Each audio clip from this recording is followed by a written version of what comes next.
back to another TWU Local 591 podcast. This is our weekly Friday rep call recap where we give a summary of what was discussed today with all of our reps across the country.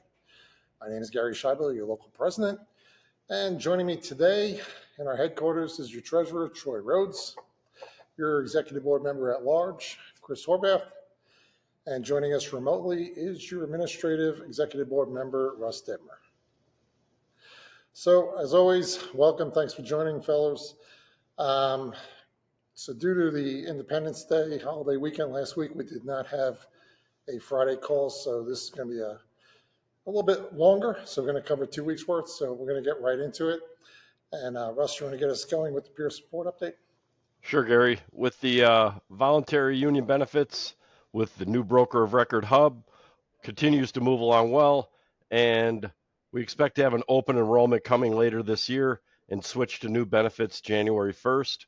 For those who don't know, open enrollment means that there's a window where you don't have to prove health eligibility. It's open to any local 591 member to enroll. A word of support and advice from our peer support folks.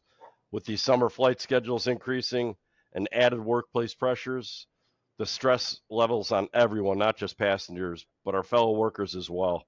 Keep an eye on each other. If you see someone not acting like they normally do act or acting stressed out, check in on them if you feel comfortable asking. If you're not comfortable or you're uncomfortable, contact our local 591 peer support team to have a check-in on them. Our peer support folks will never say who actually contacted them. Their only goal is to check in and tell them that they're reaching out because someone is concerned. All right, thanks, Russ. ASAP compliance update. Aircraft movements, big time focus out there on make sure we're accomplishing the task and doing it correctly. So every piece of equipment either being brought up to an airplane or moved from the aircraft needs a spotter. Protect yourselves, protect each other, protect the aircraft. Great example is oiling an engine. It's a 2-person job. That is an assignment of 2 people at the time of the assignment. One's for a spotter, one for oiling. Take your time to have a meeting to make sure we're doing things correctly. Talk about what you're doing, who's doing what concerns anybody has, extra set of hands, eyes on the task, make sure that you do it. And finally, document your work. Troy, you want to do the safety update? Absolutely. Safety eye protection. Protect your eyes with UV protection glasses. You only get one set of eyes. PPE catalog has many new hot weather items added. Gaiters, cooling sleeves, ranger hats, neck coolers, etc. If you're not stocked in your station already, get with your crew chief who can submit for them to be allocated in your station. Safety reports.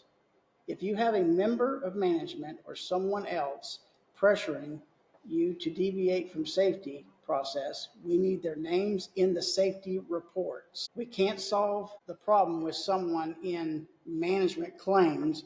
We need specific names to get to the root cause of safety issues. Driving vehicles, injuries up. The ramp is dangerous, including dangers from driving over chocks. Don't take risks and shortcuts. Obey the markings and signs and drive at a speed so you can stop quickly. We're meeting with AA Medical Director about the ultra clean and leaf blowers in the cabin.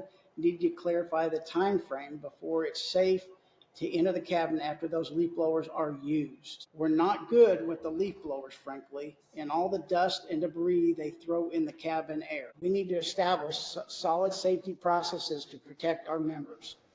The ridiculous full toilet empty kits with the hand pump, Amazon spaghetti strainer, pooper scoopers and such are showing up again. AMTs are not cabin cleaners. The company in previous contract negotiations eliminated the cabin cleaners and outsourced that work. The company needs to get the vendor to empty the bowl and clean the area before AMTs accomplish their work. We also spoke on new AED defibrillator replacement policy. We were notified several work areas are waiting weeks to get a replacement defibrillator after theirs was removed for repair, service, or replacement.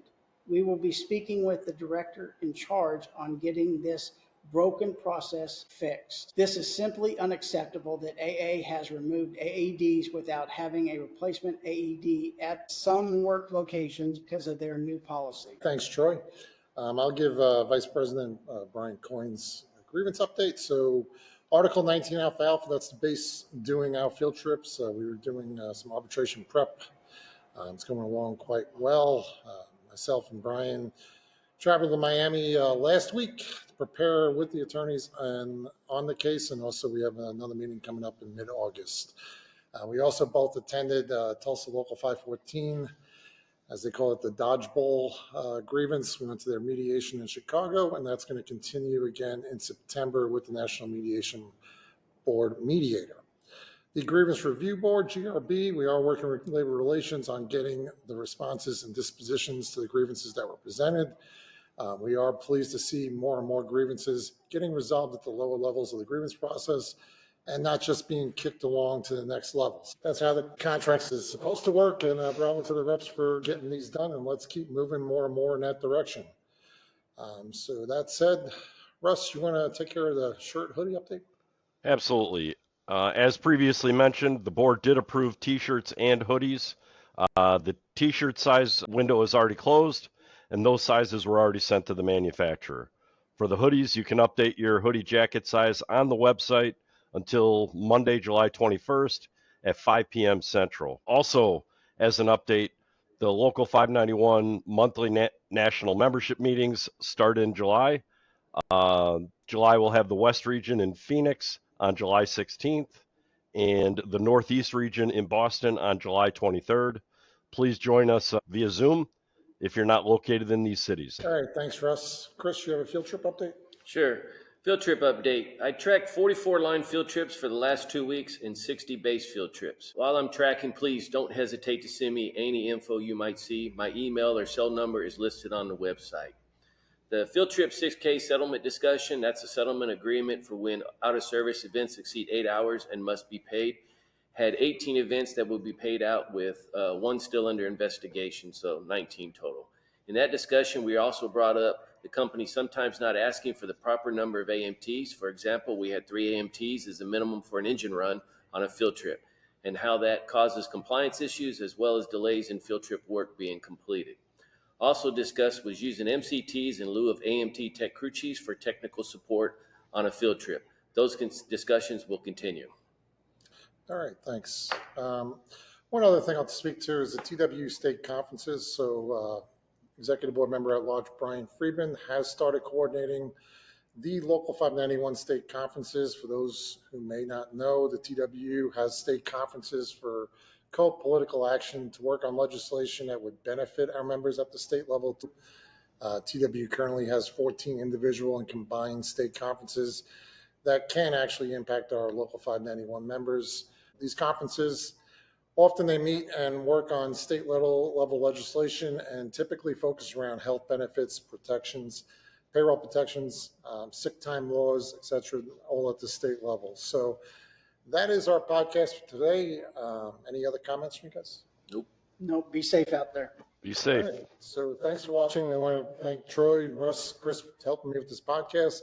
As always, if you ever have a question or anything that we spoke to or a suggestion for a podcast, please contact us at info@local591.com. Once again, thanks for watching and hope each of you have a great week.